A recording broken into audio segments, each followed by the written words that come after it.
কিন্তু অনেকটা পরিমাণেই কম থাকে। শীতকাল কিন্তু ওই 3 মাসের মতনই থাকে, তারপরে কিন্তু আবার গরম চলে আসে। এই শীতের সময় যদি আমরা পড়ে পড়ে না ঘুমিয়ে আমাদের পছন্দের খাবারগুলো যদি বানিয়ে খেয়ে নিই তাহলে কিন্তু বেশ ভালো লাগে। আর শীতকালে কিন্তু নানা রকমের জিনিস ভাজাভুজোও খেতে বেশ ভালো লাগে। আর শীতের সকালে যদি চা না খাই আমার তো একদমই ভালো লাগে না। সকালবেলা উঠে সমস্ত বাসি কাজগুলো সেরে নিয়েছি, ভাবলাম চলো আজকের সকালটা এখন থেকে শুরু করে দিই। আর আজকের দিনটা ছিল রবিবার। Hello everyone, good morning. আশা করছি যে যেখানে আছো অনেক ভালো আছো আর সুস্থ আছো।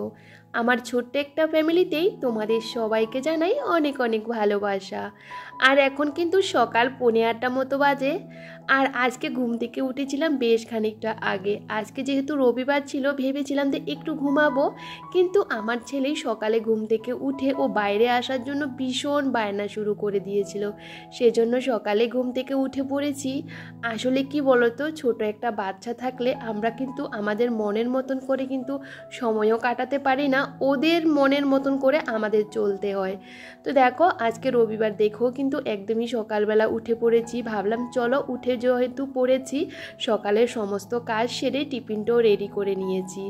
আর এদিকে খাওয়া দাওয়াগুলো করে নিয়েছি। আর আজকে নিয়ে কিন্তু বেশ জলমলে রোদ উঠেছে জানো তো বন্ধুরা। ভাবলাম চলো কিছু কাঁচা ধোয়াও করে দিই, আর সাথে বিছানাপত্র সমস্তটা কিন্তু ভালো করে রোদে দিয়েছি।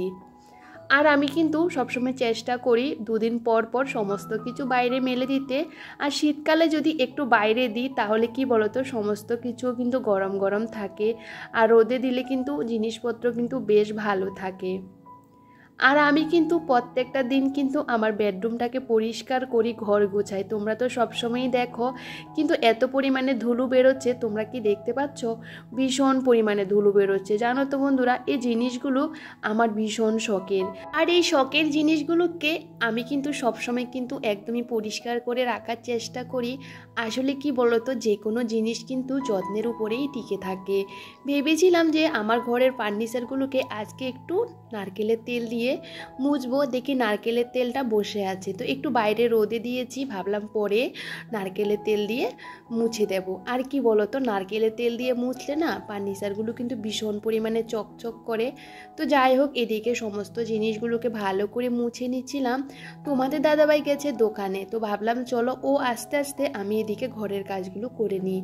আজকে যেহেতু রবিবার ও বাড়িতে আছে, রান্না বান্না করব একটু পরে। কি বলতো, প্রত্যেক সময় না ঠান্ডা ঠান্ডা খাবার খেতে একদমই ভালো লাগে না। তো ভাবলাম চলো আজকে একটু দেরিতেই রান্না করব। শীতকালে না একটু গরম গরম খেতে বেশ ভালো লাগে। আর এদিকে দেখো আমি সমস্ত ফার্নিচারগুলোকে একটু ঘষে ঘষে পরিষ্কার করছি। বিশ্বাস করো এত পরিমাণে ধুলো, আর আমার যে ঘরে না এক ফোঁটাও জায়গা নেই। তোমরা তো দেখতে পাচ্ছ, একটা ঝাড়ু দিয়ে যে ঘরটাকে ভালো করে ঝাড় দেবো 4-5টা, ওটাও কিন্তু নেই। তো যাই হোক, এদিকে চেষ্টা করি সমস্ত কিছুকে একদম পরিপাটি করে রাখতে। আর এইদিকে কিন্তু সমস্ত ফার্নিচারগুলোকে মুছে নিচ্ছিলাম। আর এদিকে ঘর পরিষ্কার করতে করতে আমার বড়ও কিন্তু দোকান থেকে চলে এসেছে।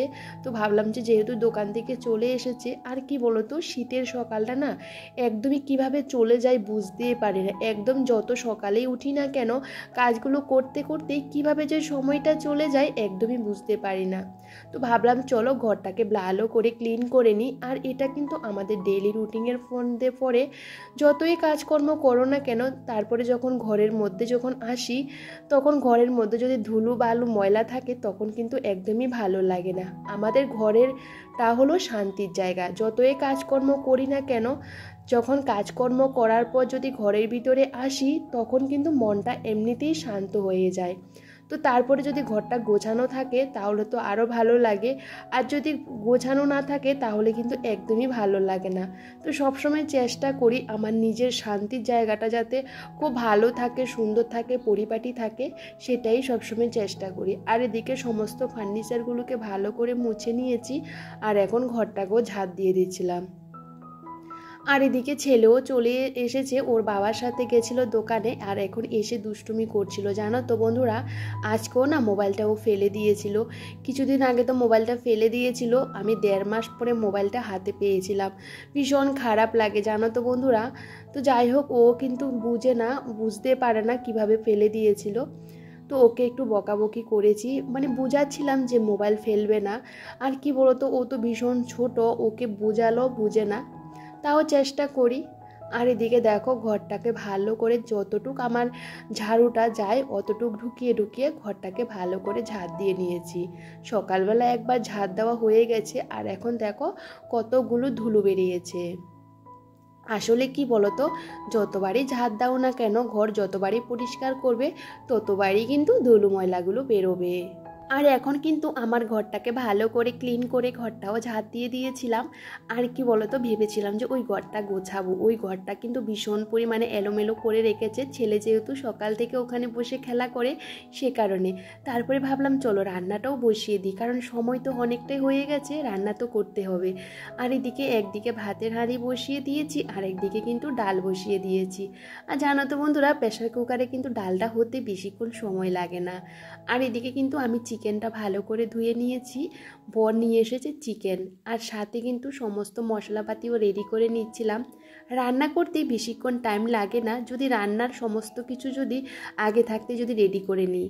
আর আমি কি বলতো, সবসময় রান্না করতে করতে কিন্তু সমস্ত কিছু রেডি করে নিই। আর এদিকে ডালও হয়ে গেছে, আর এদিকে আমার মশলা করাও কিন্তু কমপ্লিট হয়ে গেছে। আর এদিকে দেখো ফুলকপির বড়া করছিলাম। আমি ফুলকপিটাকে না ভাতের মধ্যে একটু ভাপিয়ে নিয়েছি, আর তাতে কিন্তু তাড়াতাড়ি করে হয়েও গেছে। আর অল্প একটু বেসন ছিল, বেশি একটা বেসন ছিল না, তো একটু কম পড়ে গেছে। আর খেতে কিন্তু ভীষণ টেস্টি হয়েছিল। ফুলকপির বড়া আমার না ভীষণ ভালো লাগে, বাঁধাকপির বড়াও কিন্তু ভীষণ টেস্টি লাগে। আর শীতকালে না ভাজাভুজিটা খেতে কিন্তু গরম গরম ভাতের সাথে ভীষণ ভালো লাগে। আর আজকে যেহেতু চিকেন রান্না করছি, আর না সাথে তেমন কিছু রান্না করব না। আমার ছেলে কিন্তু চিকেন খেতে বরাবরই ভালোবাসে, সাথে ডাল করে নিয়েছি। তো ভাবলাম চলো আজকে তেমন কিছু রান্না করব না, কালকে না একটু তরকারিও রয়ে গেছে, তো মাছও ছিল, তো মাছটা রান্না করিনি। তো দেখো এদিকে কালকে তোমাদের দাদাভাই আমাকে একটু মশলা করে দিয়েছিল, আর পুরো মিক্সার মেশিনটাকে ভরিয়ে রেখেছিল। আমি আজকে যখন এটা বের করেছি দেখি প্রচণ্ড পরিমাণে মশলা ছড়িয়ে ছিটিয়ে আছে, তো ভাবলাম চলো এটা একটু মুছে নিই। রান্না করতে করতে সবসময় চেষ্টা করি বাকি যে সমস্ত কাজবাজগুলো করতে হবে সমস্তটা করে নিতে। বিশ্বাস করো, রান্না করতে করতেও কিন্তু আমি অনেক কাজকর্ম করি। আর কি বলো, এভাবে কাজকর্মগুলো করলে কিন্তু অনেকটা কাজ কিন্তু এগিয়ে নিতে পারি। আর শীতের ছোটোবেলা ও বসে থাকলে তো হবে না, চানও কিন্তু টাইমের মধ্যে করতে হয়। একটু তাড়াতাড়ি যদি চানটা করে নিই তাহলে কিন্তু জামা কাপড়গুলোও কিন্তু শুকিয়ে যায়। আর যেহেতু আমার একার সংসার, ঠাকুর পুজো দিতে হয়, সমস্তটা আমাকে করতে হয়, সেহেতু কিন্তু আমাকে একটা সংসারে যত রকমের কাজ আছে সমস্তটা কিন্তু আমি একা হাতে একটু বুদ্ধি খাটিয়ে করি। আর এদিকে ছেলে খেলা করেছিল, আর দেখো সমস্ত জামা কাপড়গুলোকে ছড়িয়ে ছিটিয়ে রেখেছে। তো ভাবলাম চলো এদিকে সমস্তটা আমি গুছিয়ে নিই। এদিকে তো আমি রান্নাটা বসিয়ে দিয়েছি, আর বারবার কিন্তু রান্নাঘরেও যাচ্ছি, আর এদিকে কাজগুলোও করছি। আর কি বলতো, সকাল থেকে তো ছেলে যেহেতু এখানে বসে খেলা করে বিছানাটা না ভীষণ পরিমাণে এলোমেলো করে রাখে, আমি কিন্তু সবসময় একটু গুছিয়ে রাখার চেষ্টা করি। আর নিচে যে তোষকটা পাতা আছে না, ওটাও কিন্তু সাইডে চলে যায়, ওটাকে কিন্তু টেনে টুনে প্রত্যেকটা দিন আমাকে ঠিক করে দিতে হয়। আর তোষকটা না একদমই ভালো না, বাইরে যদি রোদে দিই না তুলোগুলো একটা সাইড সাইড হয়ে জমা হয়ে থাকে। তোষকটা ভেবেছিলাম যে একটু রোদে দেব, তো ভাবলাম যে আজকে দেব না, পরে দেব। তো দেখো এদিকে আমি ঘরটাকে গুছিয়ে আর এখন কিন্তু ঘরটাকে ঝাড় দিয়ে দিচ্ছিলাম। আর এদিকে দেখি আমার চিকেনটা মোটামুটিভাবে কষানো হয়ে গেছে। আমি না একটু ঢেকে ঢেকে রান্না করার চেষ্টা করি, ঢেকে ঢেকে রান্না করলে কি বলতো, রান্নাটাও তাড়াতাড়ি হয়, আর সাথে কিন্তু সমস্তটা ভালো করে কিন্তু সেদ্ধ হয়ে যায়। আর এইদিকে ভাবলাম চলো মাংসটা আরও ভালো করে কষাতে হবে, তার মধ্যে জলের বোতলগুলো খালি হয়ে আছে, তো জলের বোতলগুলো বাইরে একটু রোদে দেব, তো সে কারণে সমস্ত জলের বোতলগুলোকে জল ঢুকিয়ে ঢুকিয়ে বাইরে দেব। বাইরে রোদে দিলে কি বলতো, জলটাও বেশ গরম থাকে, খেতেও কিন্তু বেশ ভালো লাগে। আর এদিকে দেখো আমার কিন্তু রান্নাটা হয়ে গেছে আরও অনেকক্ষণ আগে। তো এদিকে রান্নাঘরের সমস্ত কাজগুলো সেরে চলে এসেছি এই ঘরে। সকালবেলা দেখেছিলে বিছানা চাদরটা কেচে দিয়েছিলাম, আর এখন কিন্তু পেতে দিয়েছিলাম। আমি না নতুন কোনো বিছানা চাদর পাচ্ছি না, আমার না ঘরে তেমন আর বিছানা চাদর নেই। কি বলতো বন্ধুরা, সমস্ত বিছানা চাদরগুলো কালারগুলো একদমই উঠে পড়েছে, দেখতে একদমই ভালো লাগে না। আর এই চাদরটা কিন্তু আমার বৌভাতে এটা আমি গিফট পেয়েছিলাম। আর চাদরটা কিন্তু ভীষণ ভালো, আমি কিন্তু সবসময় পাতি, ভীষণ ভালো জানো তো, মোটা কাপড়, আর এটা কিন্তু ভীষণ সুন্দর। তো যাই হোক, এদিকে সমস্ত রান্নাঘরের সমস্ত কাজকর্ম সেরে তো ভাবলাম চলো বিছানাটাও কিন্তু গুছিয়ে রাখি। আর সকাল থেকে যদি বিছানাটা যদি গোছানো না থাকে একদমই ভালো লাগে না। আর এখন কিন্তু সুন্দর করে টান টান করে বিছানাটা গুছিয়ে আমার কিন্তু ঘর বারান্দা সমস্তটা কিন্তু ভালো করে মোছা হয়ে গেছে। আর এখন বাইরের থেকে পাপোশগুলো বিছিয়ে দিয়েছি। আর এদিকে আমি চানটাও করে নিয়ে চলে এসেছি। আর আমার ছেলে ওর বাবা কিন্তু চুল কাটছে বাইরে বসে, ওরা এখনও চান করেনি। ভাবলাম চলো আমি চানটা করে ঠাকুর পুজোটাও দিয়ে দিই। আর সময়ের মধ্যে যদি ঠাকুর পুজোটা দিয়ে দিতে পারি ভীষণ ভালো লাগে। আর আমার ঠাকুরে যে দেখতে পাচ্ছ এই সিংহাসনটা কিন্তু বেশি একটা বড় নয়, ছোটো মোটোর মধ্যে আমার ভীষণ পছন্দের একটা সিংহাসন। আর এটাকে কিন্তু প্রত্যেকটা দিন আমি যখন পুজো করি তখন এটাকে পুরোটাকে আমি ভালো করে মুছে দিই, যেহেতু এটা আমার ঘরের মধ্যে যখন ঝাড়টা দিই তখন প্রচুর পরিমাণে ধুলো নোংরা পড়ে, তো সেহেতু পুজো দেওয়ার আগে আমি ভালো করে এটাকে মুছে নিই। আর এদিকে দেখো ঠাকুরের বাসনগুলো কিন্তু মেজে নিয়ে চলে এসেছি। আর এখন পুজোটা কমপ্লিট করে নেব। আর আমার ঘরে তেমন কোনো ঠাকুরের ফটো নেই, যেটুকু আছে ওইটুকু কিন্তু আমি এখানে রেখেছি। আর কি বলতো বন্ধুরা, ঠাকুর রাখলে তো হবে না, তাদেরকে কিন্তু পরিচর্যাও করতে হয়। এই যে আমার একটা ছোটো মোটো গোপু সোনা আছে, ওর জন্য কিন্তু আমার শীতের জিনিসপত্র লাগবে, এখনও ওর জন্য কিছুই কিনিনি, ভীষণ খারাপ লাগে। আর কি বলতো, ও তো কিন্তু ছোট বাচ্চা, তাই না? আর ভাবলাম যে একটু বেরোবো, আজকে বেরোতে পারবো না।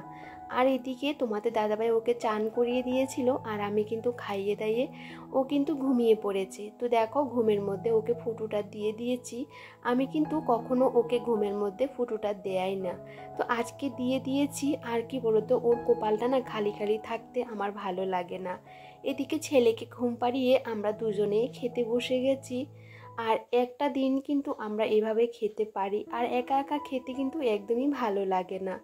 তো দেখো এদিকে বিকালের খাওয়া দাওয়া করতে করতে আমার কিছু টুকিটাকি কাজকর্মগুলো করতে করতে একদমই সন্ধ্যা হয়ে গেছে। আর সন্ধ্যার যে সমস্ত কাজবাজ পুজো থাকে সমস্তটা কমপ্লিট করে নিয়েছি। আর ছেলের জন্য হরলিক্স নিয়ে নিচ্ছি, আর বরের জন্য একটু কফি বানিয়ে দিচ্ছিলাম। তো এই যে বিকালে যে টুকিটাকি কাজগুলো করতে করতে, আর এখন শীতের ছোটোবেলা কখন যে টাইমটা শেষ হয়ে যায় বুঝতেই পারি না। তুই কি করেছিস বল, তুই কি করেছিস বল? না না বসো মানে এই ঘরটাকে আমি গুছিয়েছিলাম, ঠিক আছে? তো এই ঘরটাকে আমি গুছিয়েছিলাম, তুই এগুলো কি করেছিস? এখানে জামা, এখানে প্যান্ট, এই ঘরটা কি করেছিস বলতো? এই শুনো শুনো, তুমি এত দুষ্টুমি কেন করো বাবা? সব ফেলে দিয়েছো? তোমার কথা কেউ বুঝতে পারবে না তো বাবা। তুমি এই ঝুড়িটার এই ঝুড়িটার মধ্যে বসেছো, এটার মধ্যে বসেছো তুমি। এই যে সব এইগুলো করেছে, এগুলো কে গোছাবে? কে গোছাবে এগুলো? কে গোছাবে? কে গোছাবে বলো? কে গোছাবে বলো? কে গোছাবে কে এগুলো? এই যে বন্ধুরা তোমরা দেখতে পাচ্ছিলে এরকম সব সময় কিন্তু করে রাখে। আসলে কি বলতো, একটা বাচ্চা থাকলে আমাদের ঘরগুলো কিন্তু এরকম এলোমেলো করে রাখে, আর আমি কিন্তু সাথে সাথে গুছিয়ে নেওয়ার চেষ্টা করি। তোমরা যে সবসময় দেখতে পাও পরিপাটি সমস্তটা, কিন্তু এর পেছনে কিন্তু এরকম অবস্থা হয়ে থাকে। তো এইগুলো এখন আমি সন্ধ্যার সময় বসে বসে গোছাচ্ছিলাম, যেহেতু এখানে বসে ছেলে খেলা করেছে আর বাস্কেট থেকে সমস্তটা ঢিল মেরে মেরে ফেলে দিয়েছে। এখন কোনটা কোথায় রাখবো সেটাই ঠিক করছি। আর এরকম করে কিন্তু সকাল থেকে আমার রাত পর্যন্ত চলতেই থাকে। সকালবেলা আমি যখন একটা কাজ করি ও কিন্তু হাজারটা কাজ কিন্তু আমাকে বাড়িয়ে দেয়। সকালে ওই যে সামনে ঘরের সামনে জুতো রাখতে পারি না, ঘরের কোনো জিনিসপত্র রাখতে পারি না, সমস্তটা কিন্তু ছুঁড়ে মেরে মেরে ফেলে দেয়। ওর কাছে কিন্তু ভীষণ আনন্দ লাগে ওই কাজগুলো করতে, কিন্তু আমাদের কি হয় বলতো, অবস্থা ভীষণ খারাপ হয়ে যায়। আর এদিকে সমস্তটা ও একদমই এলোমেলো করে নিয়েছিল, সেই জন্য সমস্তটা এখন গুছিয়ে জায়গাতেও রেখে দিচ্ছি। তো চলো তবে বন্ধুরা, আজকের ভিডিওটা যদি তোমাদের কোনো অংশে ভালো লেগে থাকে প্লিজ কমেন্ট করে জানাতে ভুলো না। সবাই খুব ভালো থেকো।